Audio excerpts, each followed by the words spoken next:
Glória a Jesus. Amém, meus irmãos? Glória a Jesus. Abra sua Bíblia comigo. Carta do apóstolo Paulo aos Gálatas. Carta de Paulo aos Gálatas, capítulo 1.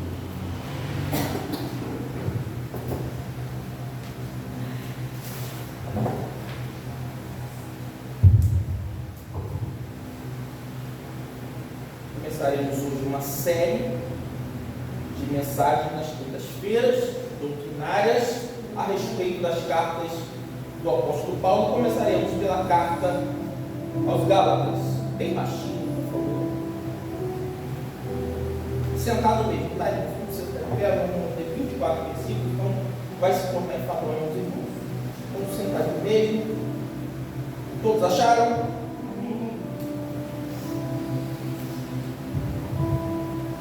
Diz assim: Paulo, apóstolo, não da parte de homens, nem por homem algum, mas por Jesus Cristo e por Deus Pai, que ressuscitou dos mortos, e todos os irmãos que estão comigo, as igrejas da Galácia, graça e paz da parte de Deus Pai e de nosso Senhor Jesus Cristo, o qual se deu a si mesmo por nossos pecados, para nos livrar do presente século mal, segundo a vontade de Deus Pai, ao qual a glória para sempre. Amém.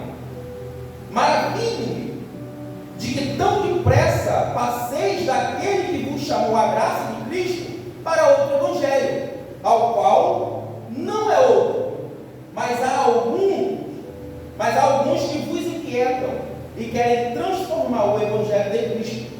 Mas ainda que nós mesmos, ou um anjo do céu, vos anuncie outro evangelho além desse que vos anuncio, seja anátema, ou seja, maldito. Assim como vos dissemos, agora de novo também vos digo, que se alguém vos anunciar outro evangelho, além do que já recebeste, seja anátema. Porque persuado eu agora a homens ou a Deus? Ou procuro agradar a homens? Se tivesse ainda agradando a homens, não seria servo de Cristo. Mas faço-vos saber, irmãos, que o evangelho que por mim foi anunciado, não segundo os homens, porque não recebi, nem aprendi de homem algum, mas pela revelação de Jesus Cristo. Porque já ouviste qual foi antigamente a minha conduta no judaísmo, como sobremaneira persegui a igreja de Deus e a assolava. E na minha nação excedia em judaísmos a muitos da minha idade, sendo extremamente zeloso das tradições de meus pais. Mas, quando aprove a Deus, desde o ventre da minha mãe, me separou e me chamou pela sua graça, revelasse o Filho a mim, para que pregasse entre os gentios. Não consultei carne nem sangue, nem tornei a Jerusalém a ter com que já antes de mim eram apóstolos, mas parti da Arábia e voltei outra vez a Damasco. Verso 18. Depois, passado 3 anos, fui a Jerusalém para ver Pedro e fiquei com ele 15 dias. E não vi nenhum dos outros apóstolos, senão a Tiago, irmão do Senhor. Ora, acerca do que vos escrevo, eis que diante de Deus testifico que não minto. Depois fui para as partes da Síria e da Cilícia, e não era conhecido de vista das igrejas da Judéia que estavam em Cristo. Somente tinha ouvido dizer: aquele que já nos perseguiu anuncia agora a fé que antes destruía, e glorificaram a Deus a respeito dele. Curva sua cabeça, oremos ao Senhor.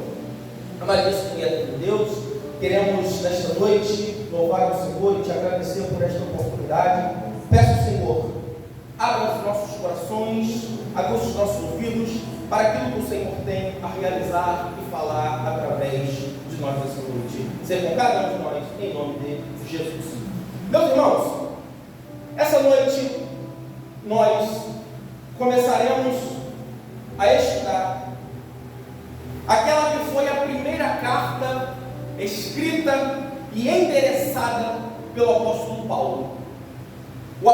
apóstolo Paulo foi um homem que, eu sei que você conhece a história dele. Paulo perseguia a igreja. Paulo, onde sabia que tinha cristãos, ou seja, aqueles que estavam saindo do judaísmo, estavam se convertendo às palavras daquele rabino da Galileia, chamado Jesus, Paulo perseguia e matava. Haja visto no capítulo 8 do livro de Atos, nós vamos ter um jovem chamado Estevão, que vai ser apedrejado até a morte pelo testemunho de Cristo Jesus. Então a perseguição era notória. A perseguição aos cristãos começou de dentro do próprio judaísmo, e Paulo era o primeiro a perseguir a igreja. Só que entendemos que no capítulo 9 de Atos, Paulo vai ter um encontro com Jesus. O próprio Senhor vai se manifestar a ele e vai dizer: Saulo, Saulo, por que me persegue? Paulo cai de joelhos ao chão, fica cego. Quando a sua vista é restaurada, ele não é mais o Saulo de Tarso, ele não é mais o perseguidor da igreja. As escamas que caíram nos seus olhos agora fazem com que ele veja que aquele a quem ele perseguia nada mais era do que o próprio Cristo ressurreto. Ou seja, Paulo agora está tendo um ato que para os outros apóstolos era necessário. Porque se você analisar o livro de Atos dos Apóstolos, você vai ver com que a morte de Judas, os apóstolos do Senhor agora se reúnem para colocar alguém no lugar dele. Alguém precisava ocupar aquele lugar. E dentre alguns requisitos, o requisito de ter visto o Cristo era um dos mais importantes. Então, para que seja verdadeiramente um apóstolo, ele teria que ter visto o Cristo. Então Paulo, agora no encontro com Jesus, no caminho para Damasco, ele vai ter essa experiência. E Paulo então se junta a um homem chamado Barnabé. Barnabé vai explicar a ele o que era o cristianismo, o que Jesus fazia, o que Jesus pretendeu fazer ou pretendia fazer para que seus apóstolos dessem continuidade. Então Paulo vai aprendendo numa igreja lá em Antioquia da Síria o que era o Evangelho de Cristo. Além daquele Evangelho de Cristo, vai trazer ao seu coração, a modo de revelação. Paulo vai aprender. Primeiro, Paulo aprendeu o judaísmo aos pés de Gamaliel. Agora, aos pés de Barnabé, ele vai aprender o Evangelho de Cristo. E a Bíblia vai dizer que se levanta um profeta no meio deles e diz o seguinte: separa Paulo e Barnabé para a obra que eu lhes tenho comissionado. Então Paulo, Barnabé e um homem chamado João Marcos, que era sobrinho de Barnabé, vão sair naquilo que nós conhecemos como a primeira grande viagem missionária. Essa viagem missionária, ela vai levar Paulo a Antioquia da Psídia, vai levar Paulo a Listra, a Derbe, e vai levar ele a Listra e Icônio, Antioquia da Psídia e Derbe. Essa é a primeira viagem missionária do apóstolo Paulo. Chegando lá, eles implantam igreja, eles pregam, eles convertem simplesmente os gentios. Quem são gentios? São aqueles que não saíram da linhagem de Abraão. São pessoas que não têm o sangue de Abraão correndo em suas veias. Então, o cristianismo, que até então estava só em Jerusalém, convertendo os judeus dentro de Jerusalém, através de Paulo, Barnabé e Marcos, na primeira grande viagem missionária, vai alcançar essas cidades que ficaram conhecidas como a região da Galácia, que foi fundada pelo Império Romano em 25 a.C. Essa cidade, ou esse conglomerado de cidades, eles agora são totalmente povoados por gentios. Nenhum judeu habitava ali ou se convertera naquele momento. Porém, a igreja vai crescendo. Paulo e Barnabé saem, Paulo, Barnabé e João Marcos saem, a igreja fica por conta dos seus próprios membros, levantando seus próprios pastores. E é nesse momento que nós entendemos que com a saída de Paulo, mais ou menos ali entre o ano 47 ao ano 50, eles vão fazer missão em outro lugar. A Bíblia diz que Paulo faz 3 grandes viagens missionárias. Há quem diga que Paulo ainda fez a 4ª viagem, porque o sonho dele era evangelizar a região que conhecemos hoje como a Espanha. A Galácia era uma região na atual Turquia, na atual Turquia de hoje. Então, Paulo E é assim que se escrevia cartas. Por exemplo, quando Paulo vai escrever a carta aos Colossenses, um homem chamado Epáfras vai até onde Paulo está e diz: olha, está acontecendo isso lá, precisamos da tua presença. Só que Paulo não pode ir de corpo presente. Então o que ele faz? Ele escreve uma carta. Epáfras leva essa carta e mostra para o povo o que estava acontecendo. Por quê? Sempre que Paulo escrevia uma carta, ou era para combater algo interno dentro da igreja, como era a primeira e a segunda carta aos Coríntios, ou era para combater heresias como o gnosticismo, que é o caso da igreja aos Colossenses, da carta aos Colossenses, ou no caso, a igreja que está situada na região da Galácia, que era uma doutrina que estava entrando na igreja, que era a doutrina judaizante. O que significa isso, pastor? Significa o seguinte: aqueles judeus de Jerusalém, aqueles que eram da escola de Tiago, irmão do Senhor, aqueles que eram da escola de Pedro, que entendiam que a salvação era de graça através de Cristo Jesus. Porém, temos que colocar a lei no meio. A salvação é vinda do Cristo, mas você também precisa seguir a lei. Então Paulo está escrevendo, pastor Rayane, essa carta para dizer o seguinte: a salvação em Cristo, ela é simplesmente pela graça. Não há nada que eu faça, não há nada que eu injete, não há nada que eu coloque para ser salvo. Pelo contrário, eu não sou merecedor da salvação. Nada que eu faça, eu consigo alcançar a salvação pelas minhas próprias mãos. Paulo está combatendo isso da seguinte forma: estão chegando para Paulo e estão dizendo assim: Paulo, tudo aquilo que você plantou na região da Galácia está sendo ameaçado. Por quê? Porque os judeus, aqueles fariseus, aqueles homens bem arrumados, bem trajados, eles estão chegando aqui na igreja e está dizendo: o que vocês estão fazendo de forma errada, porque vocês não estão cumprindo o rito, vocês não estão fazendo o sacrifício, vocês não estão usando a vestimenta que tem que ser usada, vocês não estão fazendo conforme Moisés ensinou. Paulo vai explicar o seguinte para eles: tudo que era o Antigo Testamento apontava para Cristo. Então, se Cristo já veio, morreu, ressuscitou, a lei já passou. O fim da lei é Cristo. Então, o legalismo precisa ser jogado por terra. Porque simplesmente eles estavam dizendo o seguinte: é Cristo, só que é mais alguma coisa. É Cristo, mais a lei. Eu fiz uma anotação aqui que eles diziam o seguinte: é Cristo, mais a lei mosaica. É Cristo, mais o sacrifício. É Cristo, mais a circuncisão. Ou seja, Paulo está debatendo com homens que estavam em Jerusalém, não fizeram nada. Quando a igreja estava montada, quando a igreja já estava estruturada, eles foram lá e falaram: vocês estão fazendo errado, vocês estão fazendo diferente. Mas por que aqueles homens se infiltraram dentro da igreja? Por que aqueles homens conseguiram palanque naquele lugar? Simplesmente porque eles chegaram com um argumento maravilhoso que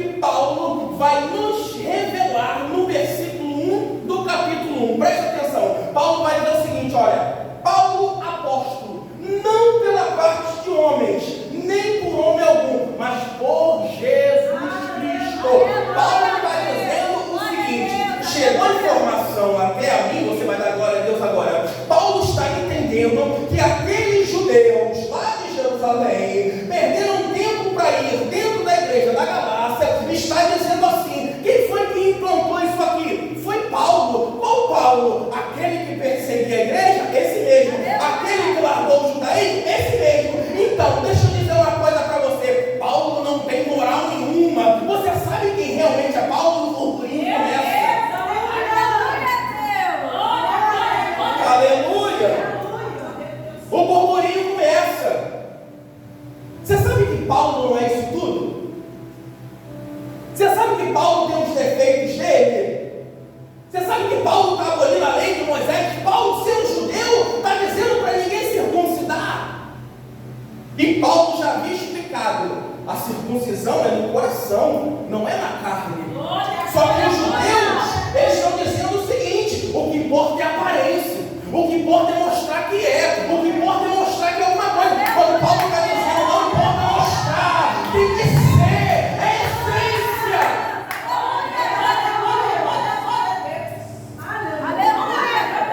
Glória a Jesus.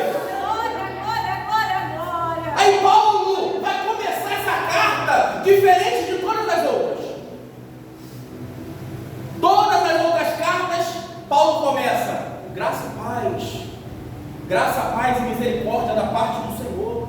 Nessa, Paulo vai entender que o seu nome está rolando lá, sem ele estar presente. Estão dizendo, Paulo não viu Jesus. Paulo não é apóstolo coisa nenhuma. Aí Paulo está dizendo, eu sou apóstolo sim, mas não foi pela mão de homem, foi pela mão do próprio Cristo que apareceu. Você pode dar glória para essa palavra? Você pode? Glória a Jesus. Paulo precisa fazer uma defesa de si próprio. Paulo precisa entender o seguinte: que ele precisa começar essa carta dando aquilo que conhecemos hoje como uma carteirada. Paulo está dizendo o seguinte: não foi homem que me ungiu, não foi homem que me chamou. Porque os homens judeus estavam lá dizendo o seguinte: vamos desmerecer a Paulo, porque não conseguimos desmerecer a mensagem. Paulo entendeu o seguinte: a mensagem que vem do céu, que é o Evangelho de Cristo, eles não conseguem discriminar, mas vão denegrir a minha imagem, eu preciso me defender. Eu sei que é culto de doutrina, mas deixa eu aplicar isso aqui para a tua vida. Quando não conseguirem destruir aquilo que você prega, aquele seu testemunho, vão tentar destruir você, denegrir você, manchar você, mas faça igual Paulo. Não foi o homem que te chamou, foi o próprio Deus que te chamou na terra, e você não deve nada a ninguém.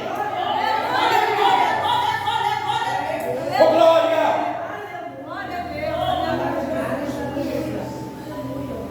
Paulo apóstolo, ele começa dizendo: eu sou aquilo que as pessoas estão dizendo que eu não sou. Geralmente a gente faz o contrário, né? A gente fala que não é aquilo que as pessoas dizem que a gente é. Só que Paulo começa o seguinte: eu sou aquilo que eles estão dizendo que eu não sou. E ele vai no profundo. Eu sou apóstolo como Pedro, como Tiago, como João. Paulo está dizendo: eu estou na mesma prateleira deles. Se eles são, eu também sou. E aí ele vai mais profundo. Isso aqui é um tratado teológico. Olha o que ele vai dizer. Versículo 1. O versículo 1 ele é tão profundo, irmão, que a gente prega 1h30 só nisso aqui. A parte dele assim, ó: mas por Jesus Cristo e por Deus Pai, que ressuscitou dos mortos. O que ele está dizendo aqui? Ele está colocando Jesus como o Cristo, como o Messias. Ele está dizendo que Cristo morreu e ressuscitou, doutrina da salvação. E ele está dizendo que ele é filho de Deus. Em um versículo, ele se defende, ele diz o seu cargo e não deixa de anunciar que Jesus Cristo é quem ele disse que é. Ele está dizendo: Jesus também foi caluniado, Jesus também foi pisado, mas ele é filho de Deus, ele é filho de Deus. Oh, glória, aleluia. É estudo, irmão, é estudo. Tem que ir devagar. Oh, glória. Paulo faz uma defesa de si mesmo e diz: eu sou. Estão me desmerecendo, estão dizendo que eu não sou. Por quê? Assim que eu desmonto quem é Paulo, assim que eu desmonto a figura dele, a doutrina que ele prega também vai cair por terra. Então qual é a estratégia de Satanás? É destruir a imagem de Paulo, para quando a imagem de Paulo estiver decaída, a igreja que estava firmada na palavra agora vai deixar uma heresia entrar no meio delas e eles vão voltar aos rudimentos da lei. Ou seja, aqueles que estavam sendo salvos pela graça e dizendo: eu sou salvo pelo sacrifício de Cristo, agora vai dizer: eu sou salvo pelo dízimo, eu sou salvo pelo voto, eu sou salvo pela oferta, eu sou salvo pelo cajado que tem aqui, eu sou salvo pela oportunidade. Quando na verdade a salvação é simplesmente entender: ele veio, morreu, ressuscitou para me dar a vida eterna. Isso basta. Glória.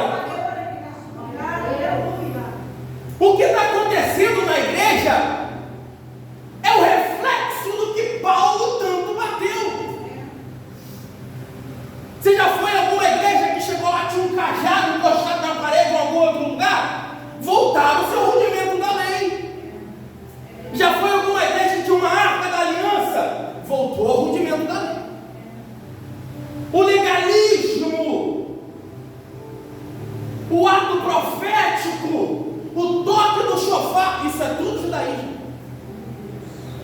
Pastores no altar, de que para a cabeça, de talite enrolado, isso é heresia. Isso é dizer, o sacrifício de Jesus não valeu nada. Todo o Antigo Testamento, toda a lei, todo profeta, tudo apontava para Cristo. Cristo é suficiente. Cristo é suficiente.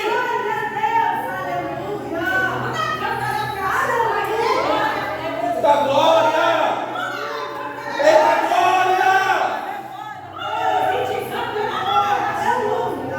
Meu Deus. Aleluia, aleluia, aleluia.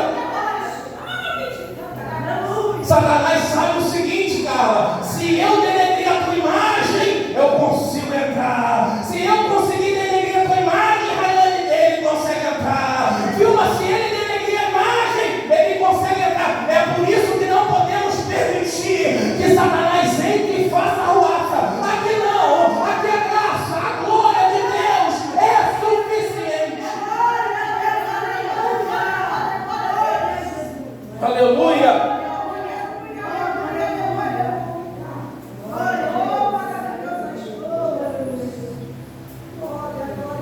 Oh, glória. Eu estou tentando seguir o script aqui, mas sabe, Deus está movendo, Deus está trabalhando. Eu preciso dizer isso novamente, irmão. Satanás sabe onde ataca, Satanás sabe onde toca, mas não tem problema. Se ele tem estratégia, Deus conhece o passado, o presente e o futuro. Ele já sabe o plano arquitetado de Satanás para jogar por terra em nome de Jesus. Oh, glória. Aí no verso 3 ele entra, como costumeiramente entra nas outras cartas. Graça e paz da parte do Senhor. Aí ele começa. Maravilha, irmão, versículo 6. Maravilha, ou seja, eu me assusto de que tão depressa passaste do que vos chamou a graça para outro evangelho. Olha para o pastor aqui.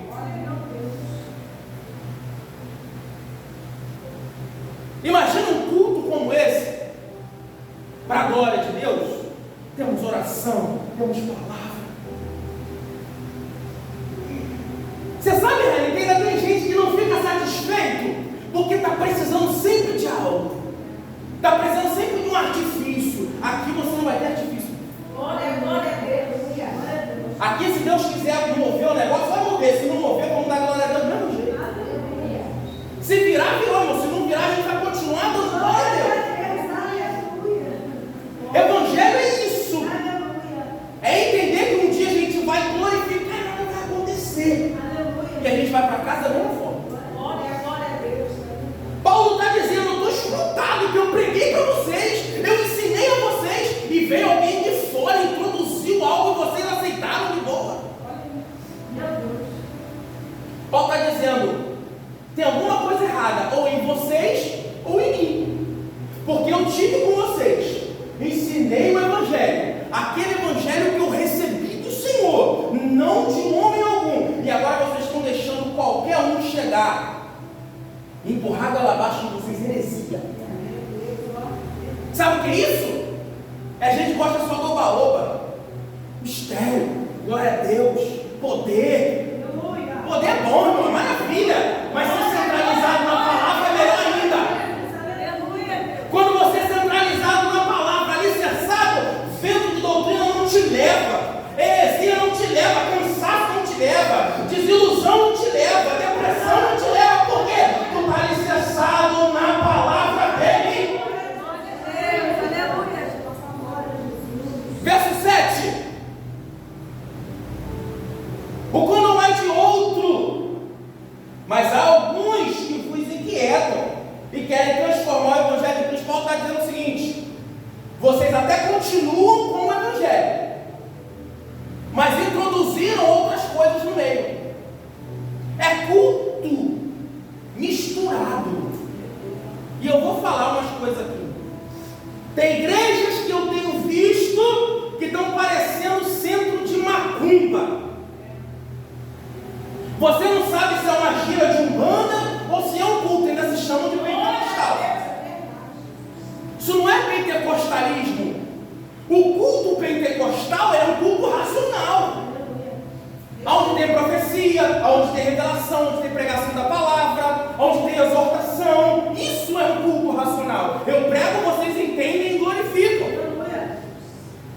Quando um se levanta, o primeiro se cala. É assim, é bíblico. Aleluia. Agora é uma bagunça que você não entende nada. Roda do começo ao fim do culto. Cajado na mão para lá e para cá. Esse dia eu estava vendo um que botou o outro na frente dele. Isso nesse momento, no momento de pregar a palavra. É o momento que, assim, é o melhor momento do culto. O cara vai dar um tapa na minha cara, o outro vai dar um tapa na cara dele. Momento de culto, isso não é culto. Isso é baixaria. Isso não é igreja, isso é antro de perdição. Sai desse lugar. Eu digo que tem igrejas que deveriam estar fechadas, porque são portas que no altar delas, ao invés de ser um altar de salvação, é um alçapão, está te levando lá para baixo. Qual é a pregação do evangelho que tem lá? Continua. Fica dessa mesma forma. Está tudo bem. Basta vir dar o dízimo. Basta vir aqui dar uma oferta. Basta vir aqui receber uma oração. Basta vir aqui derramar um óleo na tua cabeça e está tudo bem. Não está tudo bem. Está tudo bem quando você entende que você não precisa de artifício. Você não precisa de nada terreno, espiritual. Paulo está dizendo, eu estou maravilhado com vocês. Ironicamente. Eu estou espantado. Eu estou assustado. Que vocês estão querendo voltar ao julgamento da lei. Cristo nos tirou do lamaçal do pecado, nos transportou para a sua maravilhosa luz. E sempre tem alguém que quer te levar de volta. Mas Paulo está dizendo aqui o seguinte: eles estão te corrompendo sem tirar você da igreja. Aleluia, Deus. Eu vou repetir. O plano do diabo é te corromper sem te tirar daqui de dentro. Aí Paulo vai ter está lá o versículo 6, o versículo 7, ele está dizendo, eles até continuam pregando. Eles tomam o púlpito e pregam, mas no meio da pregação deles tem um fermento. Meu Deus. Eu posso trazer quem for aqui, que se pregar outro evangelho, por favor, feche a sua cara. Não dê palco. Porque às vezes eu posso, né, irmão, dar uma coisa na minha cabeça, eu trago alguém que não era para trazer, chega aqui a pessoa prega heresia, pode me chamar a atenção. Porque isso aqui é um lugar, irmãos, como eu já expliquei, isso aqui é um espaço geográfico, não é um lugar santo, não tem nada disso não. Mas a exposição da palavra, sim. Então é esse momento que está sendo exposta a palavra de Deus, que eu estou ensinando a vocês o caminho. Esse é o momento sério. É o momento que eu esqueço, não esqueço que são família, que são amigos, que são esposas, eu esqueço tudo. A minha intenção é que você encontre o caminho do céu. E segundo o que Paulo está ensinando aqui, o caminho do céu está aberto. Só que tem pessoas que colocam pedras na frente. E essas pessoas estão andando lado a lado com vocês. É isso que Paulo está dizendo. Paulo está dizendo o seguinte: vocês são gentios, vocês não são judeus. Só que vocês querem andar bonitinho, querem botar um pipazinho na cabeça, vocês querem botar as franjas dentro do lado, que quer dizer, olha, eu sou, eu faço, eu estou bem. E não é assim. Estão voltando, estão retrocedendo. E será que a gente não está vendo isso acontecer na nossa cara? Será que a gente não está vendo que o homem está impedindo o homem de chegar até Deus? Chegaram até mim e falaram assim: pastor, eu posso me batizar? Acho que eu já contei isso aqui. Eu falei: pode. Mas pastor, eu fumo? Pode. Mas pastor, eu não sou casado? Pode. Porque quem sou eu para impedir alguém de entrar no lugar da salvação? Mas o legalismo vai dizer: só pode batizar se for casado. Bíblia, cadê? Mostra aí. Tem? Isso é trazer o rudimento para os nossos dias. Aí você fala: não, isso aqui só estava acontecendo lá na igreja dos Gálatas, né? Não, está acontecendo hoje. Glória a Deus. Pastor, quem é que pode sentar na mesa anunciar qualquer pessoa. Mas pastor, qualquer pessoa pode? Pode. Desde que entenda que se ela comer e beber indignamente, ela está comendo e bebendo para sua própria condenação. Não sou eu que condeno. Não sou eu que tiro da mesa. Tinha 12 e um que ia cair. E Jesus tirou? Não. Por que eu vou tirar? Isso é legalismo. O legalismo, ele traz isso. Aí Paulo vai dizer o seguinte, verso 8: mas ainda mesmo que nós, ou seja, nós, eu, Pedro, Tiago, João, André, qualquer um, vos anunciar outro evangelho, ou até mesmo um anjo que seja maldito. Paulo está dizendo o seguinte: se eu pregar uma coisa hoje e pregar outra amanhã, me amaldiçoe. Não é? Porque tem gente hoje em dia, eu trago para hoje novamente, que antigamente cortar cabelo era pecado, hoje não é mais. Ver televisão era pecado, hoje não é mais. Ir para a praia era pecado, hoje não é mais. Isso é o que? Evangelho maldito.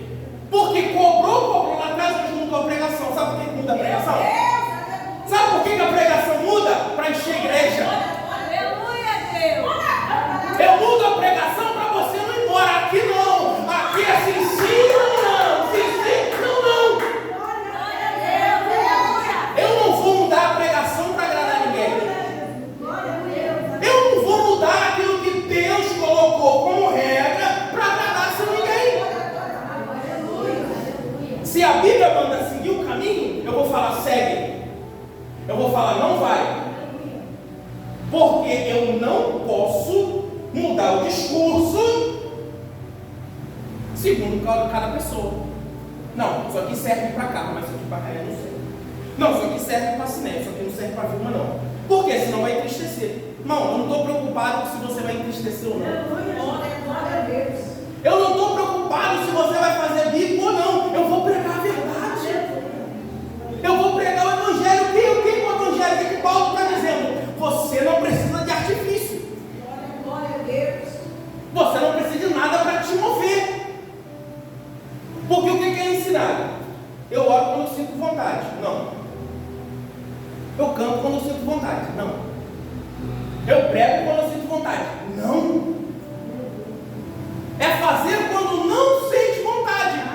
Porque se você tiver vontade todos os dias, você é um abençoado, irmão. Sente vontade de estar na igreja todo dia? Só no primeiro amor. Primeiro amor, você queria ir para a igreja todo dia. Agora, quando as coisas vão esfriando, as lutas vão chegando, as provas vão vindo, você faz porque tem que fazer. Você faz porque precisa fazer. Mas nenhuma dessas coisas que eu citei aqui interfere na sua salvação. O foco aqui hoje é a soteriologia, é a doutrina da salvação. É Paulo dizendo que o sacrifício de Cristo é suficiente. Glória.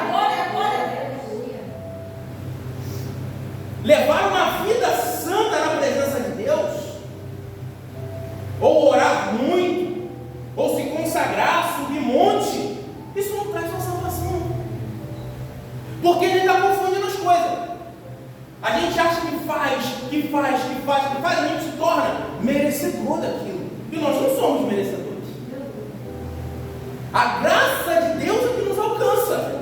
Eu não sou merecedor de nada. Porque se Ele não fizesse, se Ele não se entregasse, eu não seria salvo, porque eu não consigo me salvar, eu não consigo colocar a salvação nas minhas mãos, eu consigo mudar. Você pode fazer todas as obras, pode fazer obra social, pode estar todos os cultos, pode vigília, pode fazer o que for. Nada disso vai ser suficiente para você se salvar, porque a salvação não vem pelas obras. A gente está confundindo as coisas. Já ouviu aquela expressão que a pessoa fala assim: eu estou pagando preço. Não, eu pago o preço. Não paga. Sempre que alguém fala, eu falo não paga. Por quê? Porque o preço já foi pago. Acabou. Nada que você faça vai ser suficiente para você alcançar a sua salvação. Nada. Então essa igreja está entendendo o seguinte, eu já caminho para o fim. Essa igreja está entendendo o seguinte: que Paulo veio e plantou. Paulo veio e trouxe um ensinamento. Só que agora os seus irmãos estão vindo de Jerusalém, e olha que coisa boa, os irmãos de Jerusalém, aqueles que viram Cristo. Nós não vamos ouvir o evangelho de alguém que teve uma visão. Nós vamos ouvir o evangelho de alguém que andou com Jesus. Olha que coisa linda. Então, se alguém que andou com Jesus está falando para fazer, então eu vou fazer. Glória a Deus. Deixa eu falar uma coisa para você. Paulo está dizendo o seguinte: que a pregação ela é superior ao pregador. A mensagem sempre vai ser maior do que quem prega. Glória a Deus. Posso ouvir glória a Deus? Não importa o que está sendo pregado. Melhor, não importa por quem está sendo pregado. Se não está baseado aqui, Paulo diz, é maldito. Só que a gente está fazendo o contrário. A gente está pegando só porque é famoso, só porque é conhecido, só porque um dia foi ungido, a gente está engolindo qualquer coisa que está vindo de qualquer lugar e não é assim. A gente está dando mais valor a dom, a profecia, a visão, a uma voz bonita e acha que tudo que aquela pessoa está falando provém de Deus, quando não provém, porque a aparência, esses judeus também tinham, e Paulo está dizendo, não escute porque são malditos. Eu falo lá em casa, e a minha primeira igreja é dentro de casa. Eu falo, não escuta fulano, não escuta esse canto mentindo. Não escuta, mas é famoso, mas tem a voz bonita, tem a voz grossa, está pregando mentira, está pregando heresia e vai arrastar uma multidão para o inferno. Por quê? Porque está pregando legalismo, está pregando lei, está dizendo é Cristo mais a oferta, é Cristo mais o sacrifício, é Cristo mais não sei o quê. Cristo é suficiente, eu vou falar de novo, Cristo é suficiente. A pregação que não tem Bíblia é só palavra de autoajuda. Parece que a gente vive uma nação triste, que eu tenho que ficar daqui de cima passando a mãozinha em você, dizendo, você é lindinho, você é tadinho, tadinho nada, levanta a tua cabeça e vai. Aleluia, Deus. Semana que vem, irmão, a gente continua, nós vamos entrar no capítulo 2, mas só para você já começar essa introdução aí, com esse gostinho aí, e entender que você não precisa de apetrecho nenhum, tá? Precisa de um copezão aqui na cabeça, uma saia lá no pé, é bom, né? Mas não é. Continue em nome de Jesus. Pois é. Semana que vem vai vir mais pesado ainda. Capítulo 2 é mais pesado ainda. Aleluia. Glória. Você tem noção que Paulo brigou com Pedro? Pedro, só para a gente entrar semana que vem. Aleluia. Pedro comia com gentil e dizia, não precisa circuncidar. Aí quando Pedro saía comer com o judeu, dizia, precisa circuncidar. Semana que vem a gente entra nesse mistério da dubiedade aí, tá? Crente camaleão, dependendo do ambiente, ele muda o discurso. Já para semana que vem. Já para semana que vem a gente entra nesse mistério, irmão. 9 e 10, né? Glorificado seja o nome do Senhor. Agradeço aos irmãos que